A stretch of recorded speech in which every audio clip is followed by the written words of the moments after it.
I'm Phil Rickaby, and I've been a writer and performer for almost 30 years.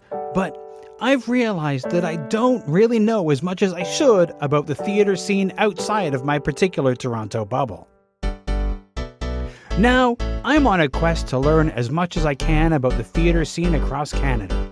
So join me as I talk with mainstream theatre creators you may have heard of and indie artists you really should know, as we find out just what it takes to be stage-worthy.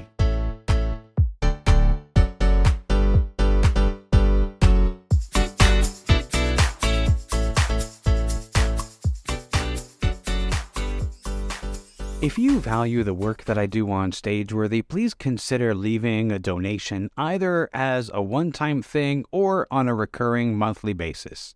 Stageworthy is created entirely by me, and I give it to you free of charge with no advertising or other sponsored messages. Your continuing support helps me to cover the cost of producing and distributing the show. Just 4 people donating $5 a month would help me cover the cost of podcast hosting alone. Help me continue to bring you this podcast. You can find a link to donate in the show notes, which you can find in your podcast app or at the website at stageworthy.ca. Now, on to the show. Lowen Morrow is a transmasculine theater and filmmaker, physical comedian, actor, improviser, and puppeteer, originally from Nova Scotia, now based in Toronto. They are a core member of the multi-award-winning comedy theater company Sex T-Rex, an artist in residence with Bad Dog Theater, and a huge nerd who's built dozens of castles in The Sims. They joined me to talk about Sex T-Rex's hit show Swordplay, returning to Toronto stages from December 16th to 22nd at the Assembly Theatre as part of Bad Dog Theater's Comedy on Queen Street. Here's our conversation.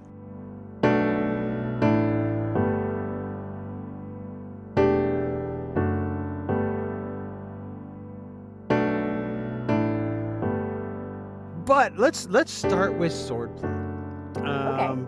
Because Sex T-Rex is mounting a Swordplay again, and this has been sort of an ongoing hit for all of you, right? Like, it's been a show that's done quite well as it's toured around across Canada and all over the place. For anybody who hasn't seen Swordplay, what is it? It's physical comedy, inspired by swashbuckling adventures, and particularly Princess Bride, and basically video games, like old-fashioned Super Nintendo video games. So it's a physical comedy, minimal props, using fabric to make staircases and dragons and stuff. And yeah, it's a comedy, obviously, and I think that's the gist. Yeah. And it is very much like if somebody took The Princess Bride and a bunch of those old classic Super Nintendo games, mashed them together, and just sort of like threw them on a stage and made it as wildly entertaining as it can be. Sex T-Rex is known for the physical comedy and the specifically not just the physical comedy, but the just the physicality in general of your productions. As far as this show goes, and you've done it so many times in the past, looking back at the original, the first time you did it to now, how has the physical comedy and the physicality evolved over the time that you've been performing it? Specifically Swordplay. We got older, so things are harder. All of our backs are bad now. We wrote it in 2015. 2014, and it premiered in 2015. So coming on 10 years from when we wrote it. So I think, and it's odd, we were watching old tape of rehearsal and we were developing it, and a lot of the elements have stayed the same. It's of all of our shows, probably changed the least. It's just one of those shows that just kind of came out of the womb fine. That's a weird metaphor. But yeah, it came out all right. And but we usually do work on our shows kind of constantly. So once we produce a show, we'll give notes back after every show, and we'll tweak little moments. So it is changed a bit, but just in these like little micro moments. Yeah. I think that's really important though, because it keeps, first off, it keeps this show alive, and you are not the Yeah, people that you were. You're not the people that you are now that you were when you created the show in so many certainly not. ways. So there's a lot that has to change each time you do a show. Yeah. As far as the things that you've looked at specifically in the show, if somebody saw this in 2015 and came back to see it now, what might they notice that's changed? Hmm. Well, I have short hair now. uh, so I'll be wearing a very silly wig. Um, I'm not sure what they would notice if they saw it. I think, well, we have a new cast member. That's kind of a huge difference. There's sort of there's the four core company members of Sex Rex, and then there's kind of a rotating fifth. And this time it's Sharjul Rasul. So that'll be really fun. He's been amazing. He's a real pro and very funny. So I'm really excited for audiences to see Sharjul doing this work. That's going to be new. So if you've seen it before, this will be fun. But yeah, I don't know. I'm the kind of person that I like to watch a movie that I like again and again and again. And I think certain nerd demographics are kind of like that too. And I think that this show specifically speaks to nerds. So I think in many ways, like keeping some of it the same is important. And like watching your favorite movie or something again and again. I guess another thing that's going to change, but probably no one will notice, is we became acutely aware that we're old recently during a D&D live when a kid just trolled us from the audience and yelled, "What is this, the 1990s?" And No. we were, yeah, and on stage we were all like, oh my God, we have been making just constant 90s jokes.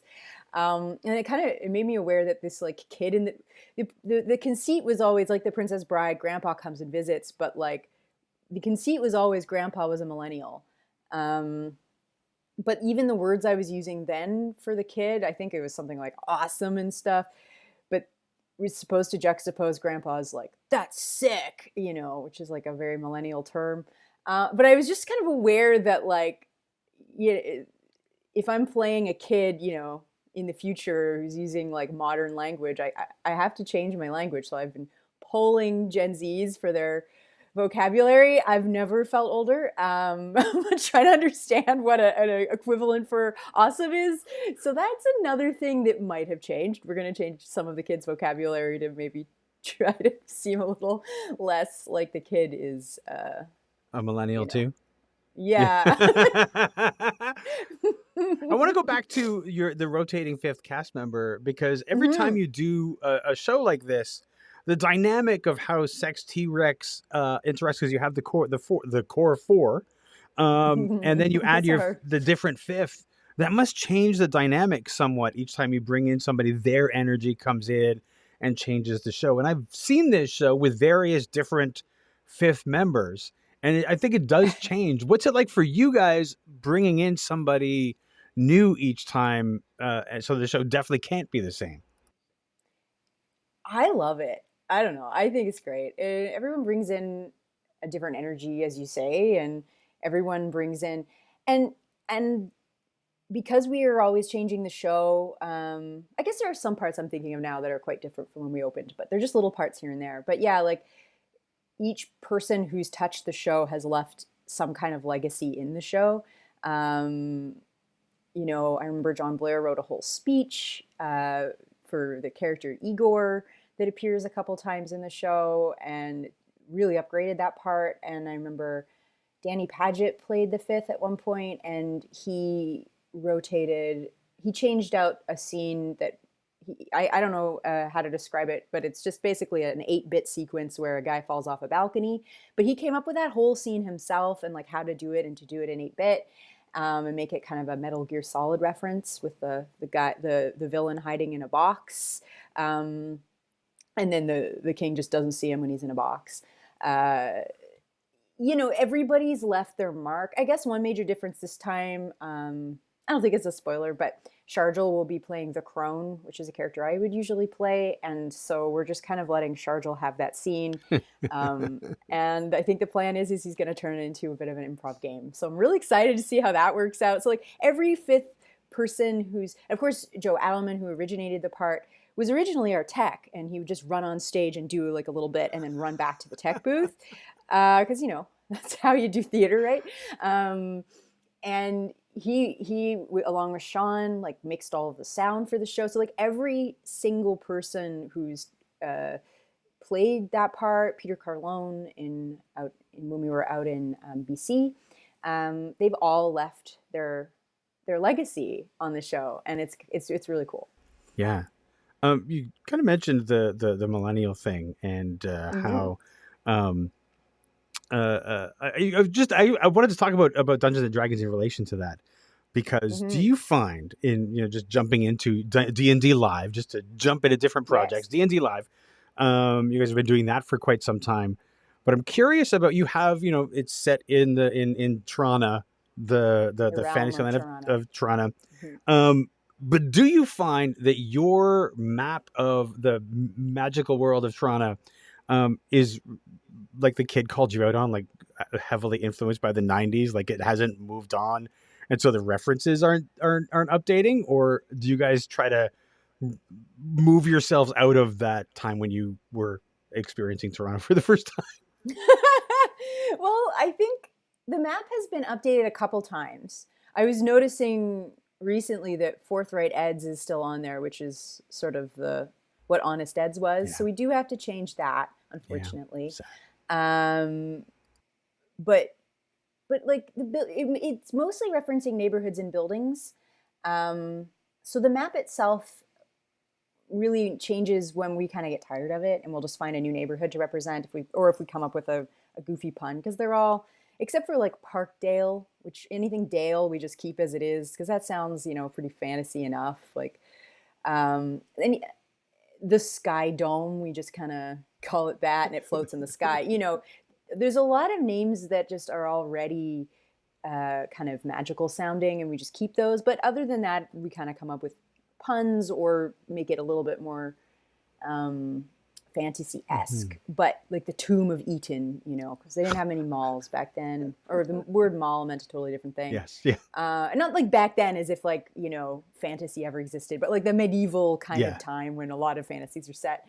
um, I think that like the part of the program, we give like a player's handbook for every D&D live show, and that's what's being referenced here. And inside there's a map of the realm of Toronto. It's beautifully drawn by Ben Steamroller. And the thing that we do update regularly is a feature we have called Wandering Monsters. So every other show there'll just be a wandering monster that appears that the audience can shout out.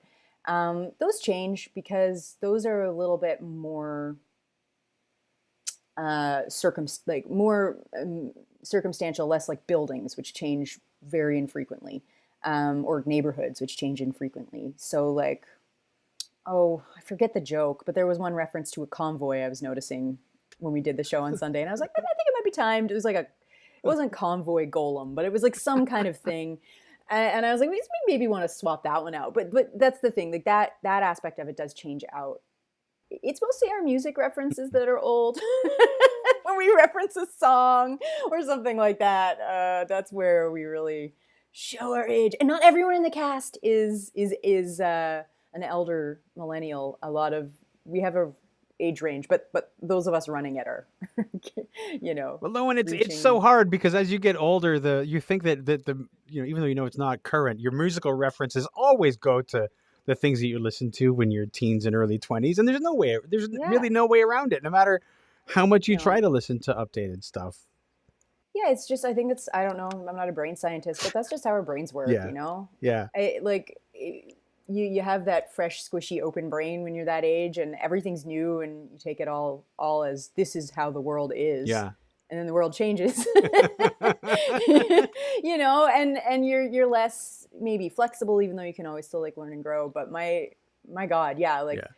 nothing makes me feel the way that I feel when I listen to music from when you're young, and millennials aren't alone in that. I think every generation goes through their version of that. Yeah, absolutely, absolutely. Yeah.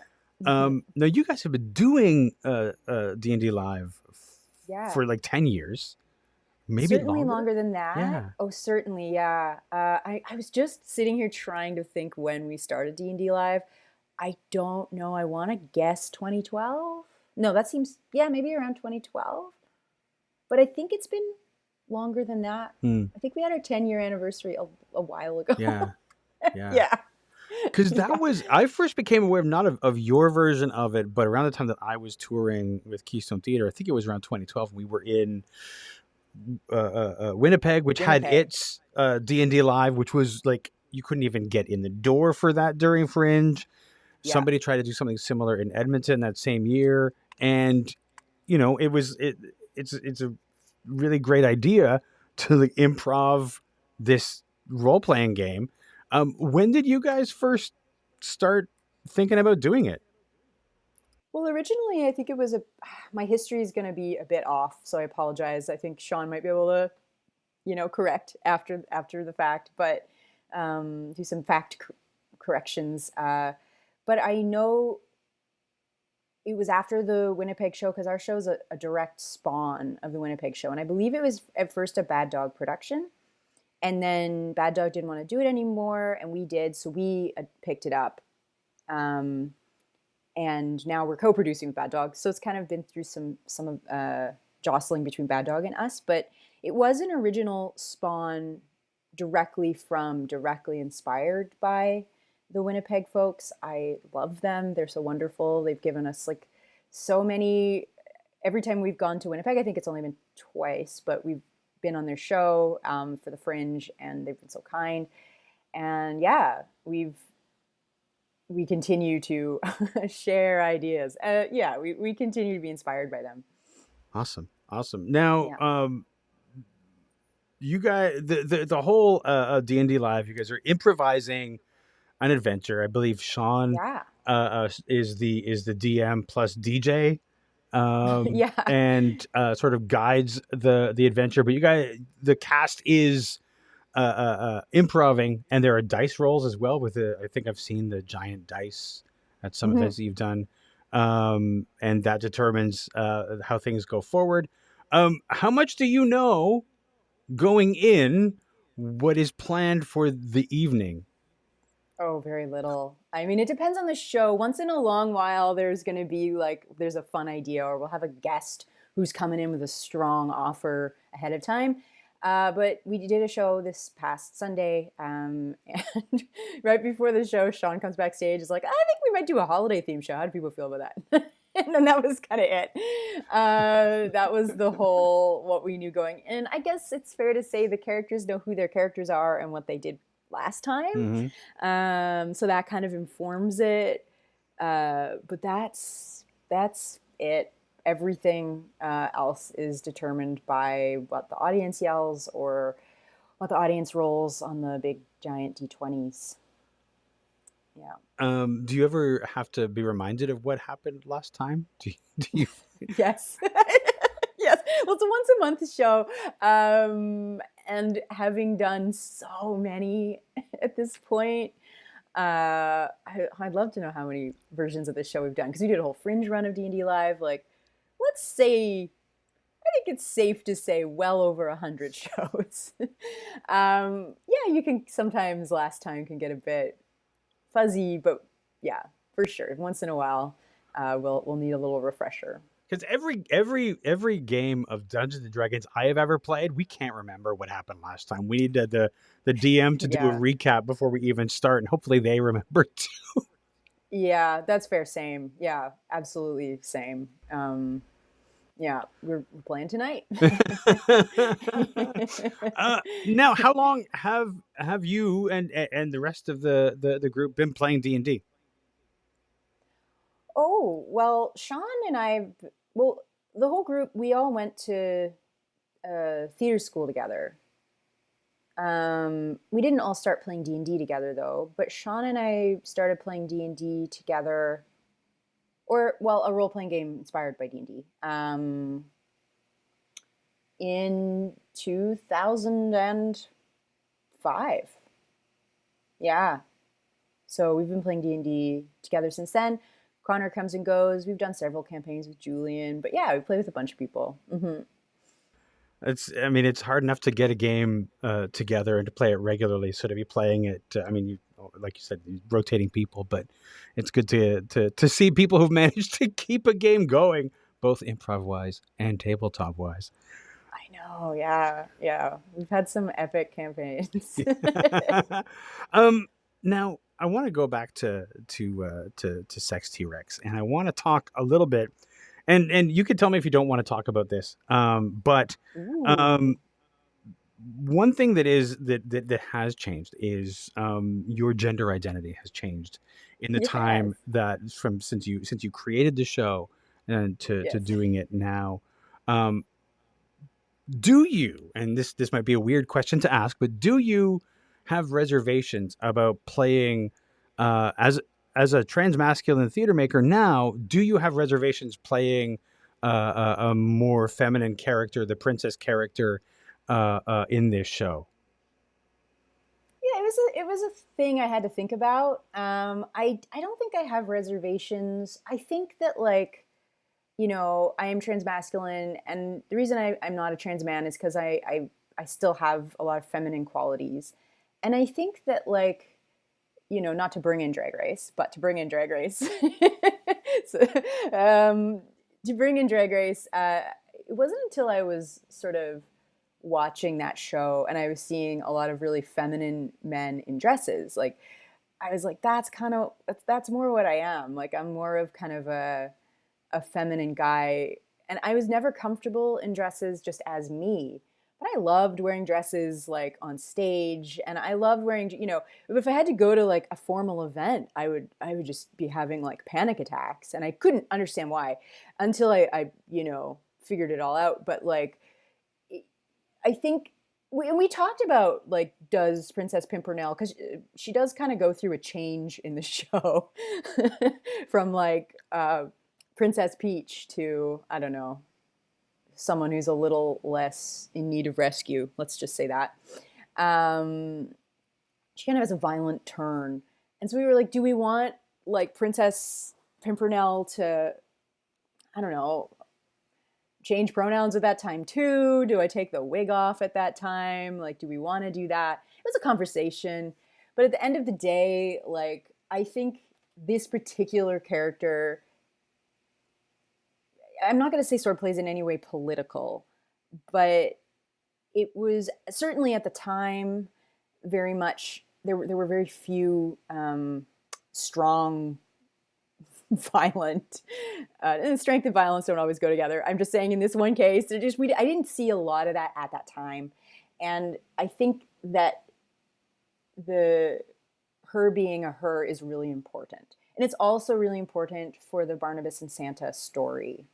Um, yeah, I mean I don't know if I spoilers. This is 10-year-old show. I don't know, but so maybe I won't give away the ending. But I think like gender and sexuality are important in this show, and I just kind of landed on she's a woman, and I have no problem on stage playing roles like that. It's more in real life showing up as my own self that I I do struggle to be seen as something I'm not. Right, Yeah. right. And do you mind if we talk a little bit about the dysphoria and things like that leading to coming out as transmasculine, or would you rather not? Yeah. Okay. Sure. Um, I mean, a lot of people that I know who have become come out as non-binary or transmasculine, um, it's something they always felt. They just didn't have the words for it. Did you find Hmm. that as that was that something that was always sort of there for you? Well, I couldn't. I wouldn't never have. I think what you just said, that not having the words for it was definitely it.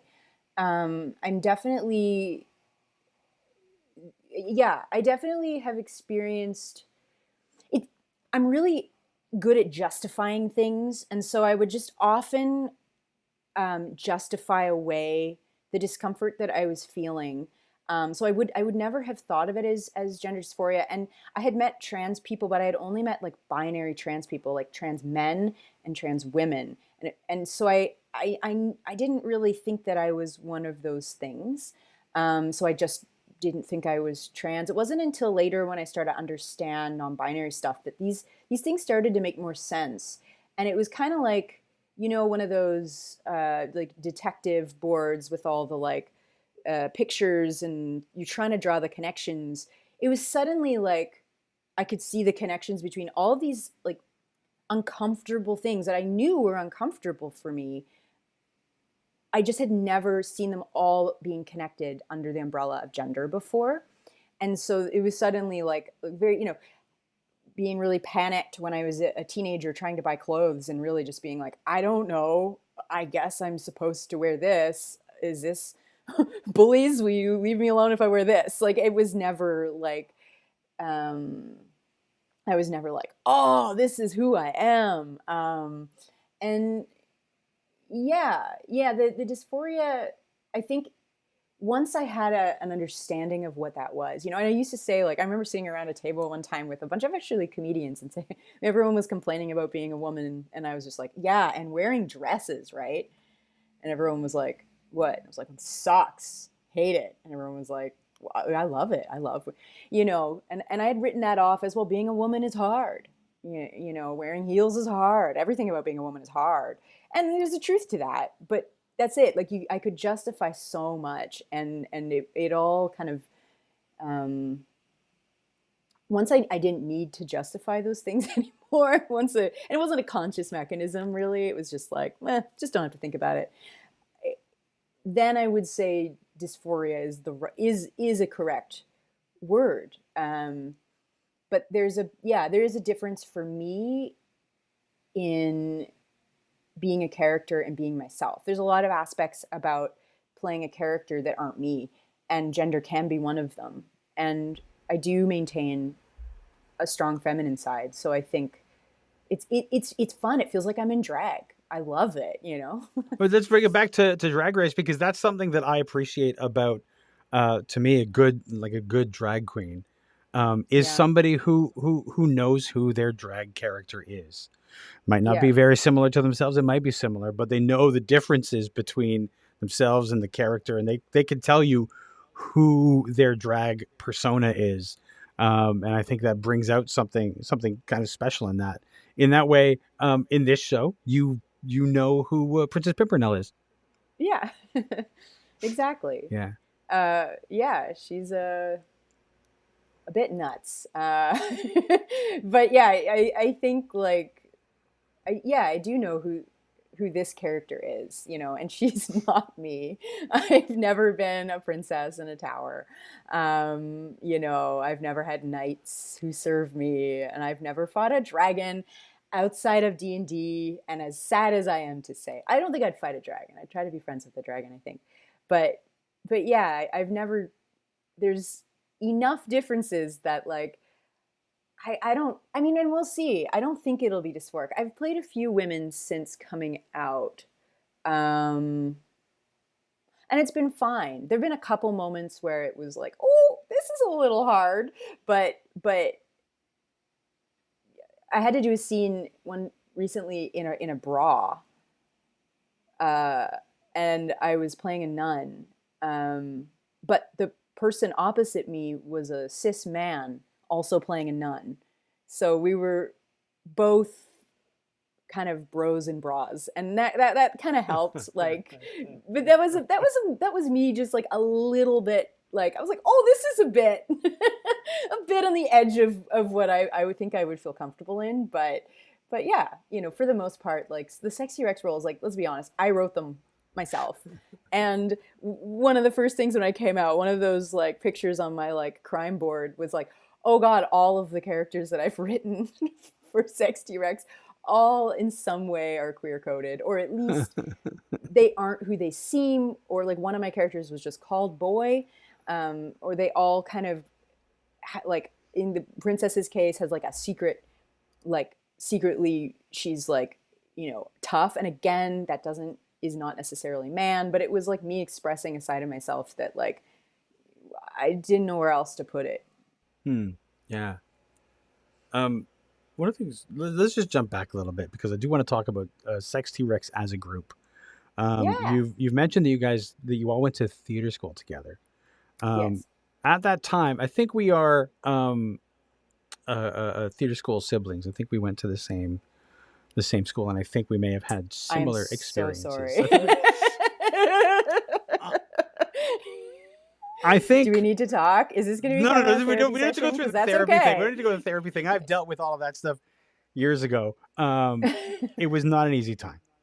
No, I'm so sorry. What year did you go? Oh, I was in 90, just to, 93, I think I graduated. Okay, okay. Yeah. So we might have had some different staff, but Yeah. it was the same program. Yeah. Yeah. We were still at the River Street warehouse at that Hmm. time. So, Well, the year that I went, we started there, right. and we were the first year to move Oh, over you were to in the the. year you went to Casaloma, and then you were in the middle of all of the flux. We were in the middle of the Flux, but we were mostly in the Young Center. Okay.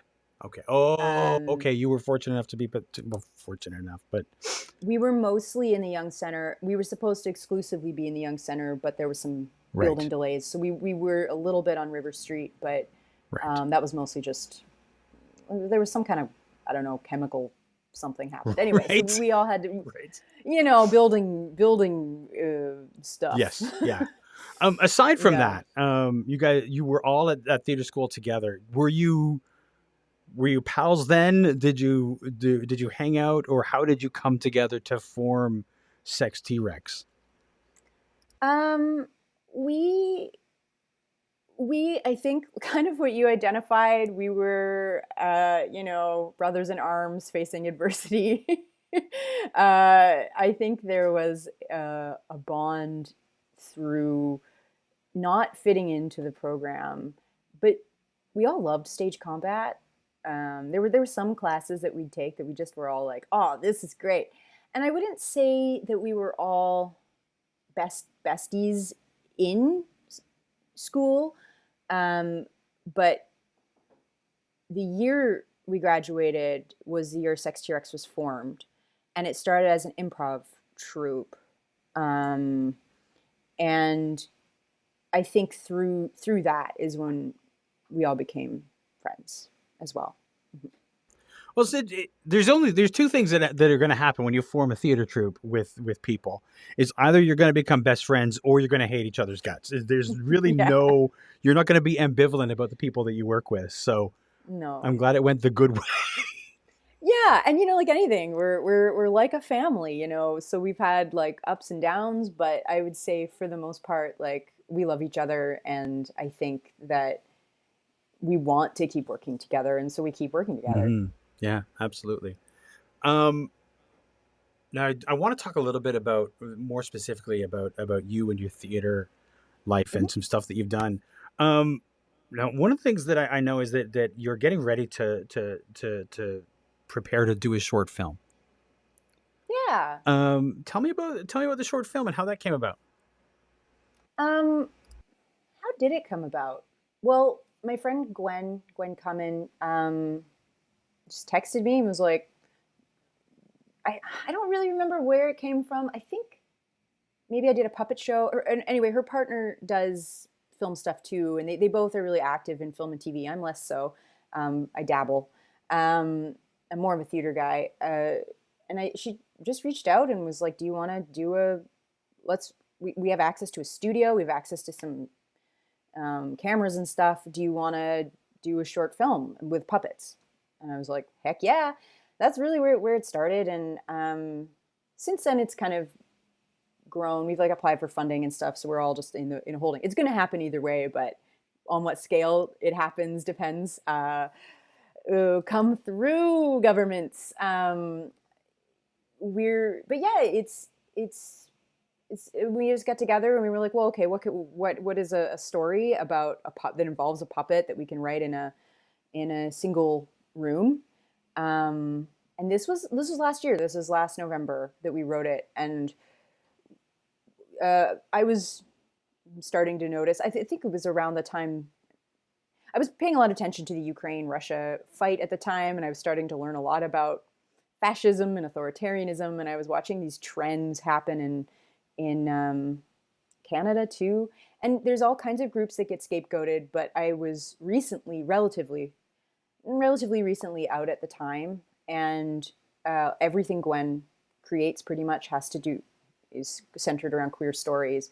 And we were noticing the scapegoating of the queer community, and we kind of had this idea to write this story where the kind of premise is, puppets came to life and it was magical and wonderful. And then people got started to treat puppets like a second class. They became the scapegoat for everybody's problems.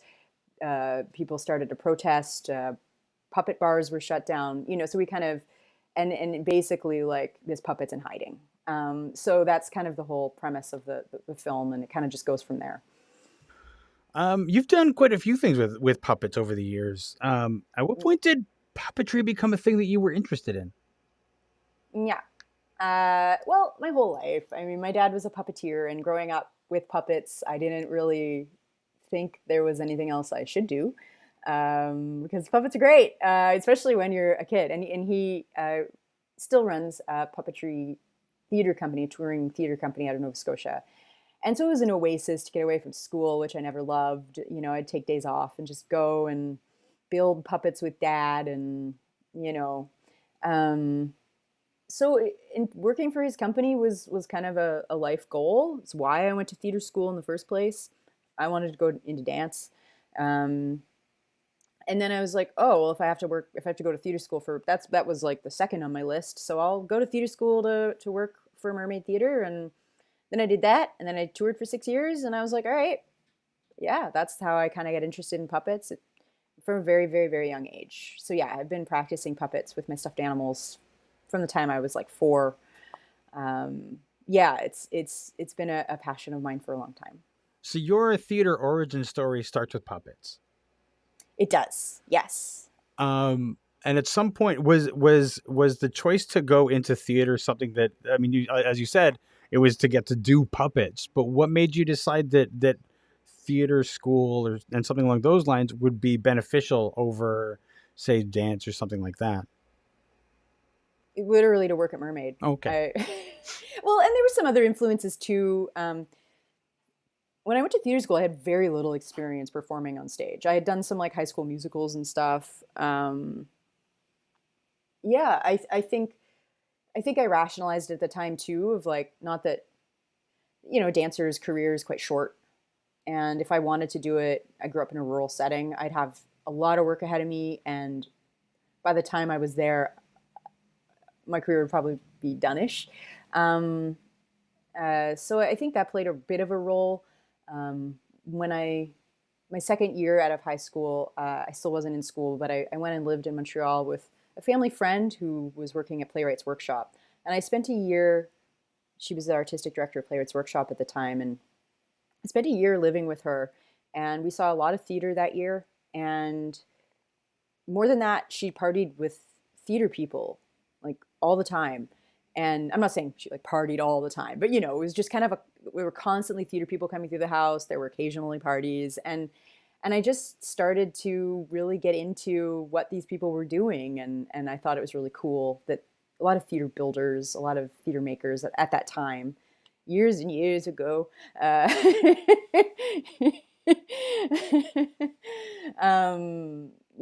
so that was kind of what pushed me fully into theater, I think. And then I'd studied music, I studied dance. I was like, well, I studied all the classics. Like, I studied classical music. Well, classical music, classical dance, whatever, from a Eurocentric perspective. And I thought, well, why not study classical theater? Little did I know that I was going to George Brown. um, the in, with making the going into theater and forming Sex T-Rex, you Mm, there's a lot of things that as self producers you need to learn how to do and figure out. Fringe is a mm. great way to start. Doing Fringe festivals, it's sort of like producing light. There's a lot of supports for you, but what kind of things, as far as producing, whether it's D&D Live or something like Swordplay or things like that, and mounting these productions, have you really found that you were completely unprepared for when you started? That maybe you've learned some really important lessons along the way. Oh God. I mean, I think I'm okay at knowing when I'm really bad at something.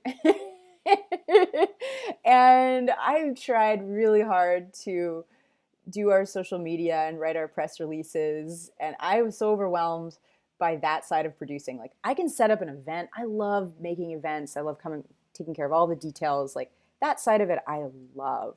But the writing and forms and posting content, I'm terrible. Like, I back when Twitter was kind of in its prime, every time I would tweet, we'd lose followers. I didn't know what I was doing wrong. And I was trying to kind of do that side of it, and I learned that I was not good at it. So that's around when we brought in Victoria LaBerge, and she's been working with us now for a long time. Gosh, probably like 8 or 9 years now. So yeah. Yeah. And the stuff the press releases and the social media and all that stuff, that is one of the hardest things. I dread it every time I self-produce something. I have no idea what to say in a press release. No. I don't know how Victoria does it and makes it like readable. Well, I think Victoria has this wonderful gift. If anyone's listening and needs a publicist, hire Victoria LaBerge, because she has a authentic enthusiasm for theater and the work that people do. And I'm not saying like I'm not enthusiastic, but I'm not like boiling over with enthusiasm in an authentic way. It comes across differently for me than it does her. And I think that like genuine sunshine that she just shines out comes through the words that she writes as well. Like I receive emails from her and they're always just like delightful, even if it's just a basic work email. And so I think I don't know, I'm sure there's a formula that like you could plunk in, you know, this is what sells or whatever. But I think what's unique about her is that she has this ability to like have that enthusiasm infuse everything that she does, like authentically, organically. And so when people get her press releases, they're delighted too, I think, you know, and I mean, yeah, I have my qualities, but that's not one of them, you know? Yeah. As somebody who gets Victoria's press releases, I know exactly what you mean. And, right? And I don't know, because, you know, I'm enthusiastic about the shows that I create, right? I wouldn't be doing them otherwise, but somehow as soon as I go to write a press release, I'm just like, yeah, and this thing, there's stuff that happens. And it seems like I whatever she's got, she should bottle it, or maybe not, because that would be her bread and butter. Yeah, no, it's true. Like, and it's hard to talk yourself up, you know? It's hard to like, this is so great. Come to this great thing. This thing is great. I mean, I'm like, that would make a terrible press release. You know, don't write press releases like that, please. But like, it's kind of, I don't know. I find it hard to be like, wow, check out my amazing show.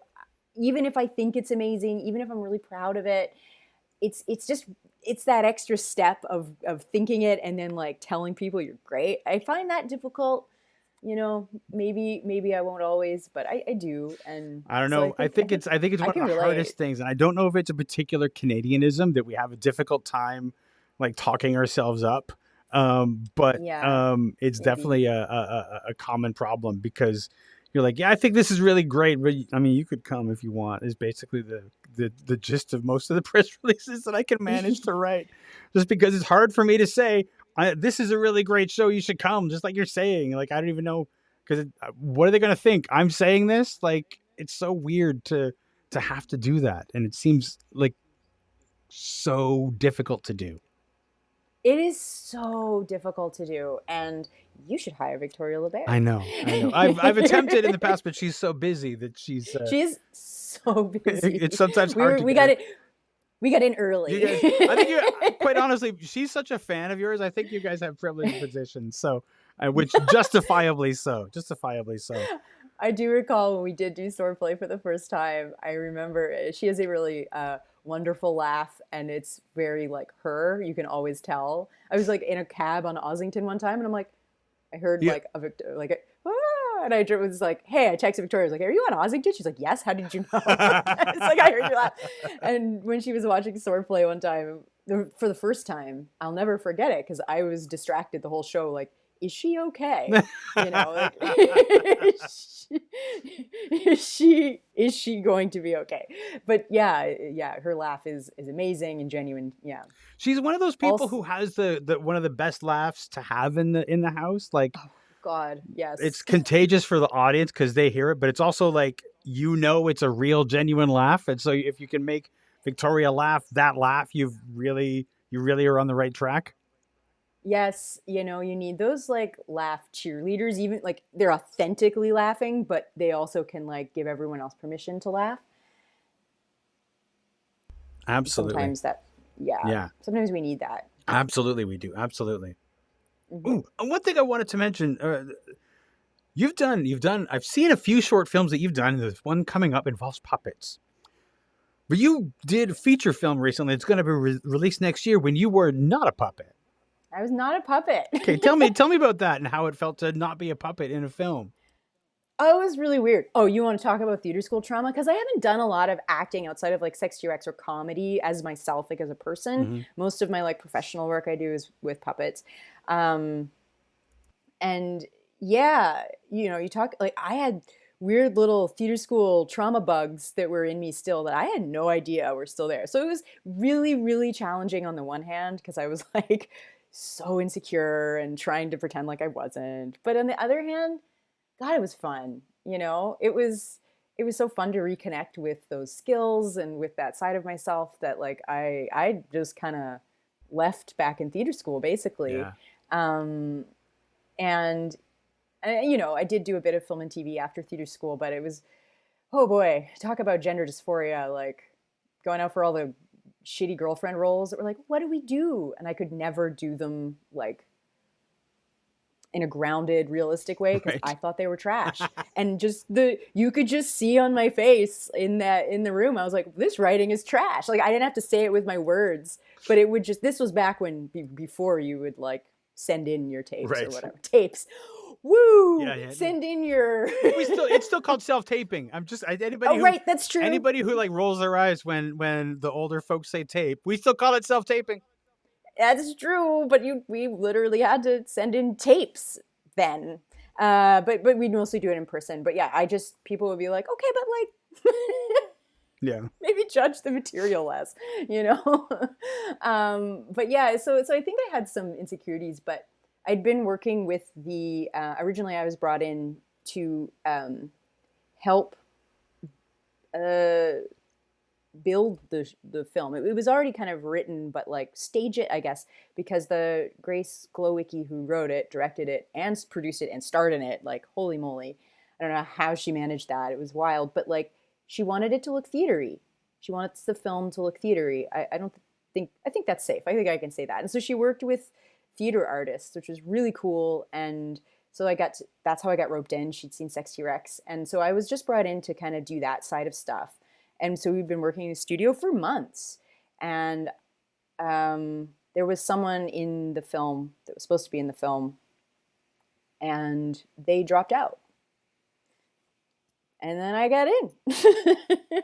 So it was really great. It was really cool. I can't wait to see it. I'm really curious. It's going to be a very trippy, uh, theatrical horror comedy, kind of Disney meets Tim Burton meets I don't know. Yeah, it's gonna be pretty wild. God, that's awesome. That's awesome. Yeah.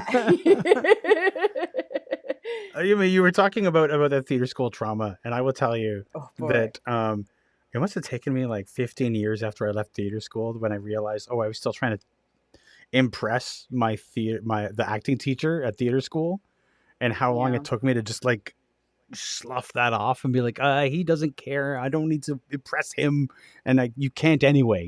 Like all Yeah. of that stuff. Because Yeah. I don't know about your experience, but I went through every time we sat down for one of those meetings. This is like Mm. in the Mm-hmm. one of those end of semester meetings. They would tell me Mm-hmm. that they were cutting me from the program, and I would have to claw Mm. my way back in. And so I spent the Mm-hmm. entire time in theater school in fear, which is a Mm-hmm. terrible way to make art. Um, Really not not No, good. it's terrible. And so that's that. I carried that with me for the first like 15 years of or so of trying to be an actor in the world.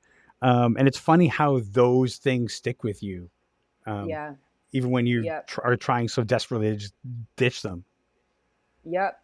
Yeah, and even when you think you're over them, they'll like creep up in these weird little moments. Yeah, you know, and you're not alone. Like a number of years ago now, I think 2017 or so, that was around. There was like a prominent theater director from Soul Pepper who was getting Harvey Weinsteined pretty bad, Right. um, and the Me Too movement was in full swing and still and stuff like that, um, and I went to theater school with that guy in the building. You know, I went to Soul Pepper parties, but I was just sort of, I wrote a piece that was basically like a Facebook post that was basically like, hey, you know, that whole building. So it's like it's a cultural problem, you know, and theater school was like that too, you know. So it's not a surprise that the in my theater school it was a little bit less of the you know, sexual assault stuff and more, I mean, to my awareness, and more the kind of, for lack of a better word, narcissistic abuse. Right. Yes. You know, the Yes. kind of like tearing you down from the inside and then to build you up again, as if that's even a thing.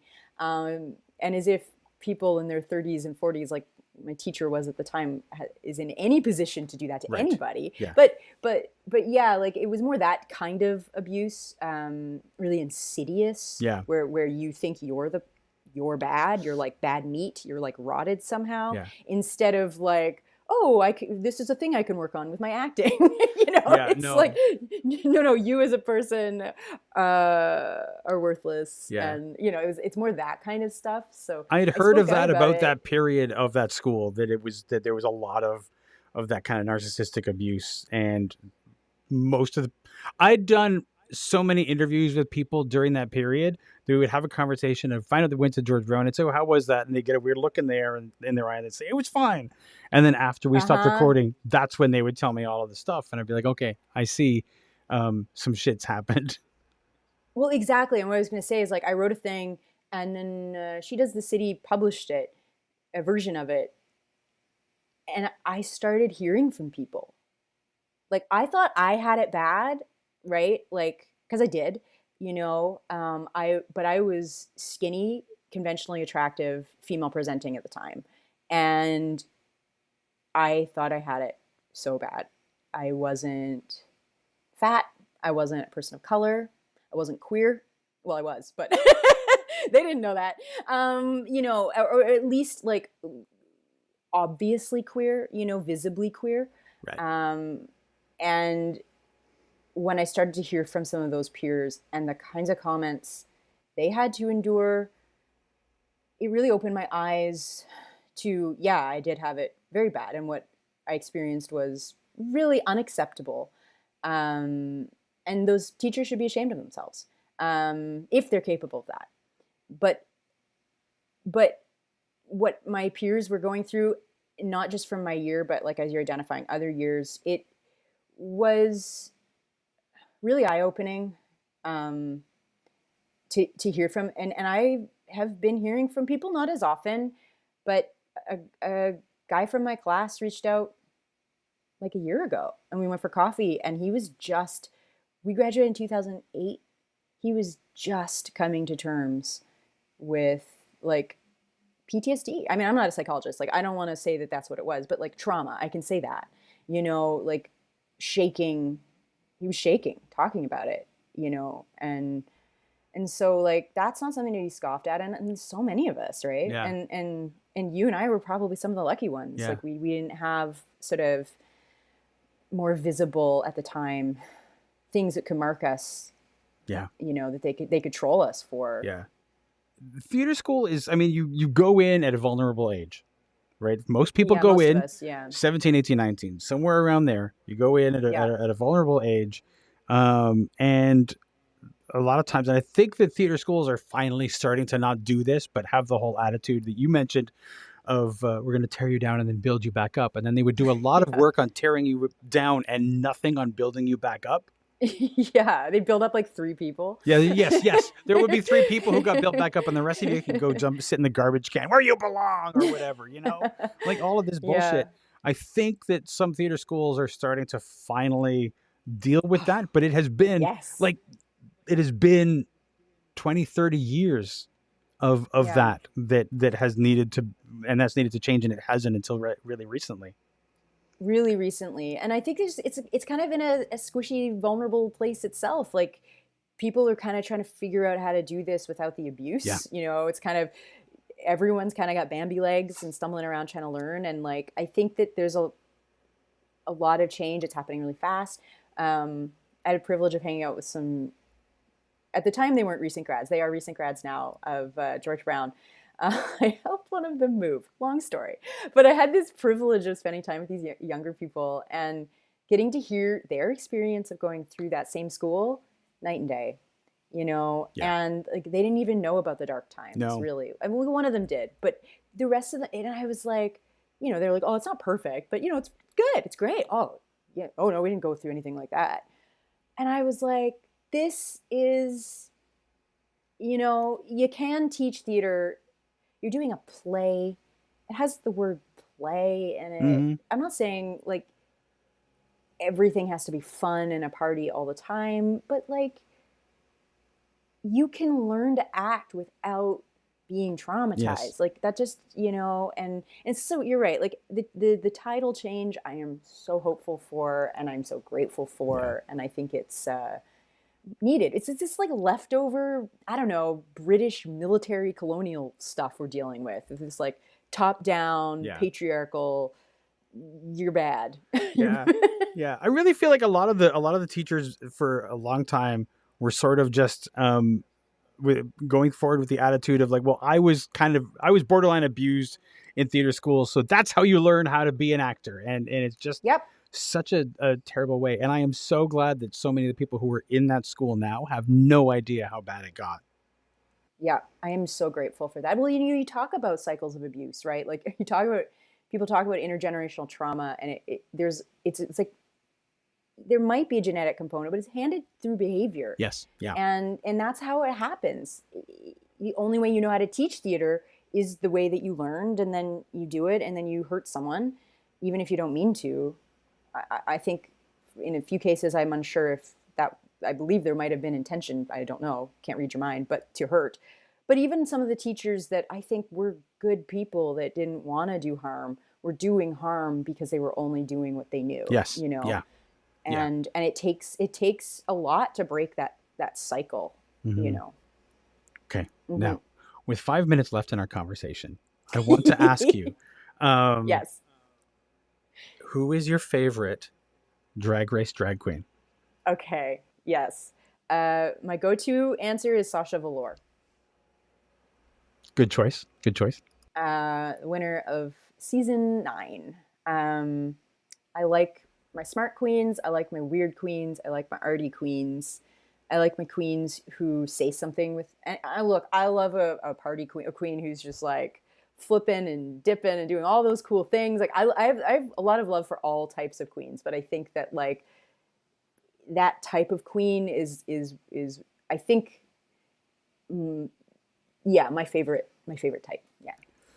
And just to get controversial, what in your mind, what makes good drag good drag? Look, I'm not a drag expert. I'm maybe a drag race expert. That could maybe be said. And so far as any fan could be, I do have spreadsheets of all of the queens and notes and thoughts about all of them. Um, what makes a good drag queen? I think at the end of the day, like it's the same thing that makes any good artist. Are you connected to yourself? And if you are, I think that's what's going to come through, and that's what's going to make you different and special.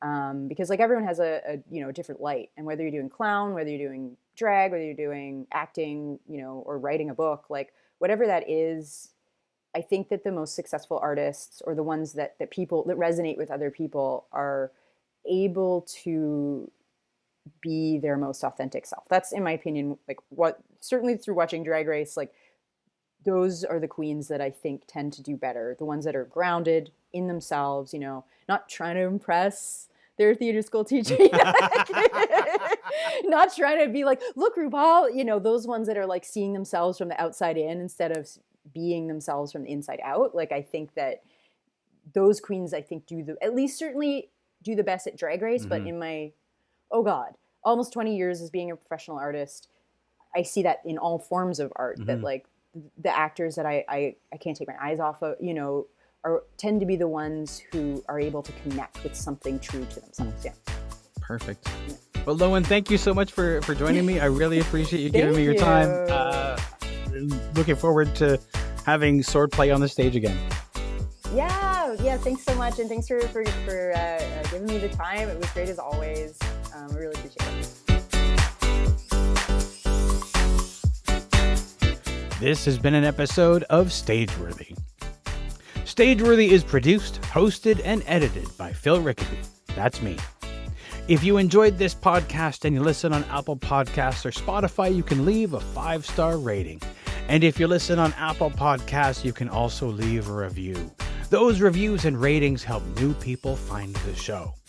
If you want to keep up with what's going on with Stageworthy and my other projects, you can subscribe to my newsletter by going to philrickaby.com/subscribe. And remember, if you want to leave a tip, you'll find a link to the virtual tip jar in the show notes or on the website. You can find Stageworthy on Twitter and Instagram at StageworthyPod, and you can find the website with the complete archive of all episodes at stageworthy.ca. If you want to find me, you can find me on Twitter and Instagram at Phil Rickaby, and as I mentioned, my website is philrickaby.com. See you next week for another episode of Stageworthy.